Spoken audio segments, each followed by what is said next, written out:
태교에 대해 관심 많으신가요? 또는 태교한다는 마음 때문에 스트레스는 없으신지요? 오늘은 건강한 아이를 위한 태교에 대해 살펴보도록 하겠습니다.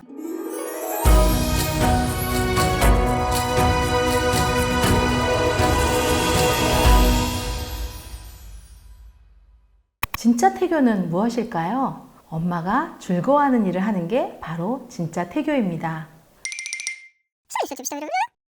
모든 엄마의 바람은 건강한 아이를 출산하는 것이지요. 게다가 그 아이가 똑똑하지까지 한다면 정말 더할 나위 없으시겠죠?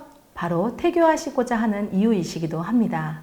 건강하고 똑똑한 아이를 출산하기 위한 이런 엄마들의 바람은 바로 자궁 안에 있을 때부터 시작되는 것입니다. 아이 머리를 좋게 해준다며 임신 중 수학 문제를 풀거나 영어 단어를 외우시는 어머님들도 계시다던데 혹시 지금 수학 문제 풀고 계신가요? 이런 방법으로 태교를 하면 정말 건강하고 똑똑한 아이가 나올 수 있을까요?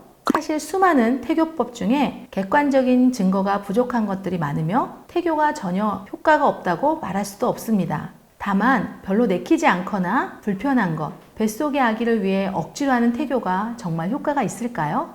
다시 한번 생각해 보세요.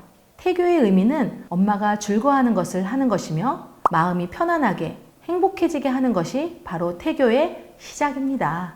억지로 하는 태교는 오히려 엄마에게 독이 될 수도 있고요. 태아에게 해로울 수도 있답니다. 태아의 두뇌 발달에 도움이 된다며 평상시에 듣지도 않는 클래식을 듣고 계신가요? 사실 자궁 속 태아에게는 엄마의 피부와 양수등에 가로막혀 바깥 세상의 소리가 잘 들리지 않을 뿐더러 낮은 저음의 소리로 어느 정도 울리는 소리로만 들린다고 합니다. 오히려 엄마의 심장 소리와 장이 움직이는 소리가 더 잘 들리겠지요?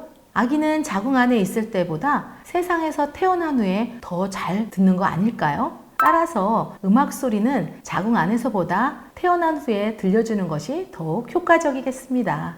따라서 출생 후에도 계속 발달하므로 태어나서도 꾸준히 좋은 음악을 들려주신다면 두뇌 발달에 커다란 도움이 될 것입니다. 중요한 점은 어떤 태교가 좋은가 라고 하는 것이 아니라 어떻게 하는 것이 뱃속의 아기를 위해 진정한 태교인가 하는 것입니다. 하기 싫은 일을 억지로 한다면 오히려 엄마와 태아에게 스트레스를 줄 수 있으며 태교는 임신 중 엄마의 몸을 건강하게 만드는 것을 기반으로 엄마의 마음을 편하게 하는 것으로 선택해 주세요. 즉, 엄마가 즐거워하는 일에서부터 시작하는 것이 태교의 시작이랍니다.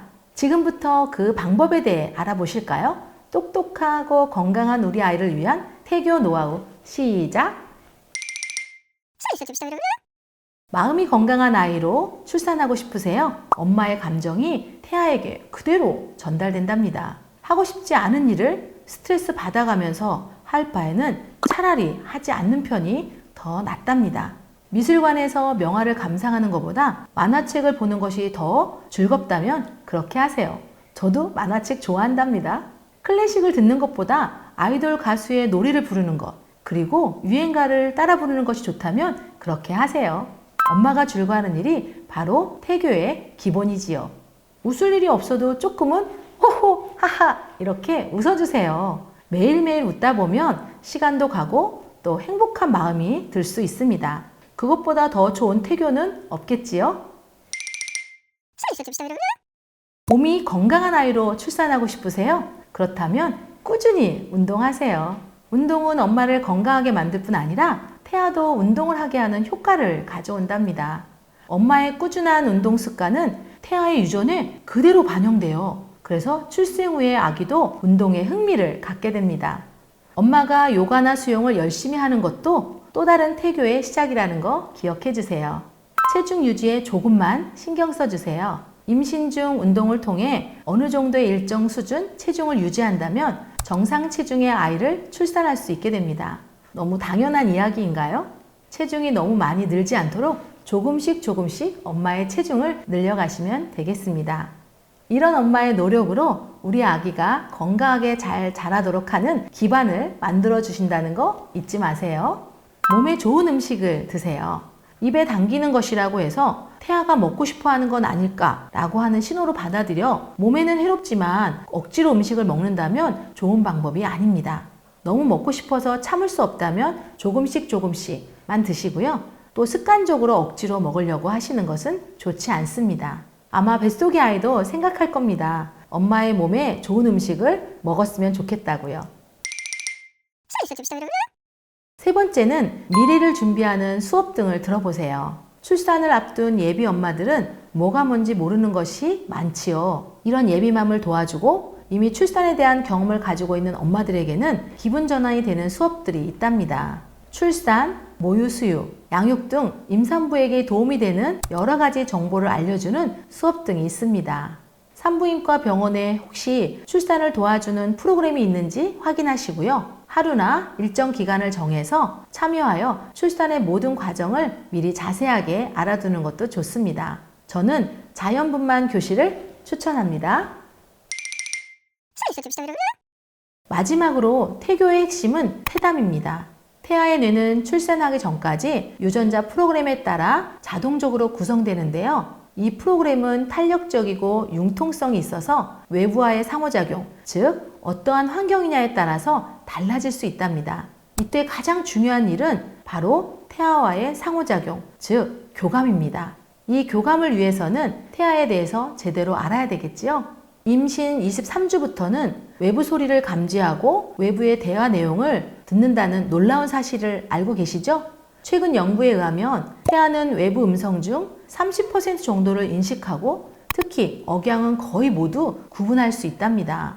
태아에게 가장 익숙한 소리는 누구일까요? 바로 엄마와 관련된 소리라고 말씀드렸죠? 목소리는 물론이고 엄마의 심장 박동은 태아가 가장 좋아하는 소리이기도 합니다.